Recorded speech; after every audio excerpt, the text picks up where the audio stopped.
السلام علیکم پیارے بچوں، آج کے لیکچر میں ہم سیکھیں گے تذکیر و تانیث، جنہیں ہم مذکر مؤنث کہتے ہیں۔ ایسے الفاظ جو الف یا ہے پر ختم ہوں وہ مذکر ہوتے ہیں، جیسے کہ راجا، اسی طرح سے پرندہ۔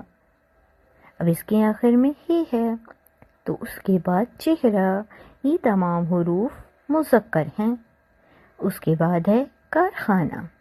آپ نے ہمیشہ جملہ بناتے ہوئے اس چیز کو یاد رکھنا ہے، اور اسی طرح سے تالا، یہ تمام حروف کیا ہیں؟ مذکر۔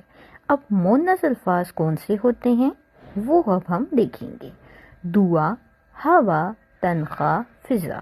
اب ان کے آخر میں بھی الف اور ہے کا استعمال کیا گیا ہے، لیکن یہ الفاظ مؤنث ہیں کیونکہ ہر الفاظ مذکر نہیں ہوتا۔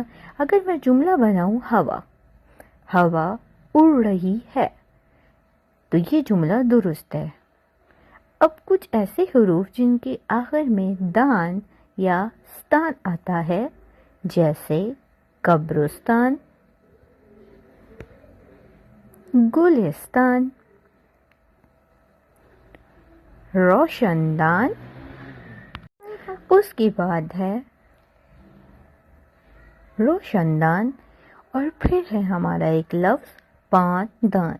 اب یہ وہ حروف تھے جن کے آخر میں دان آیا تو یہ مؤنث تھے۔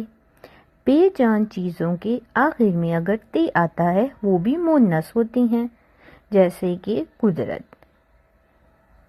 یہ اللہ تعالیٰ کی بنائی ہوئی قدرت ہے، تو ہم بنایا ہوا قدرت نہیں کہہ سکتے۔ اسی طرح سے عادت، موت، اور اس کے بعد رات، یہ تمام حروف ہمارے مؤنث ہیں۔ جملہ بناتے ہوئے ان چیزوں کو یاد رکھیے۔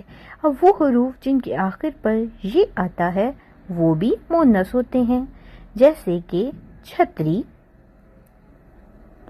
یہ چھتری میری ہے۔ اب میں یہاں پر یہ نہیں کہہ سکتی تھی کہ یہ چھتری میرا ہے۔ اس کے بعد ہے دری، اس کے بعد تھالی، اور پھر اگلا حروف ہے ہمارا ٹوپی۔ تو جملے بناتے ہوئے آپ نے ہمیشہ غور کرنا ہے۔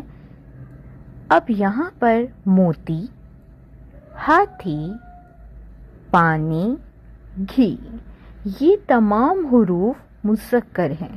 میں دہراتی چلوں، ضروری نہیں کہ یہ قواعد ہر جگہ لاگو ہوں، لیکن زیادہ تر یہ قواعد ہی لاگو ہوتے ہیں۔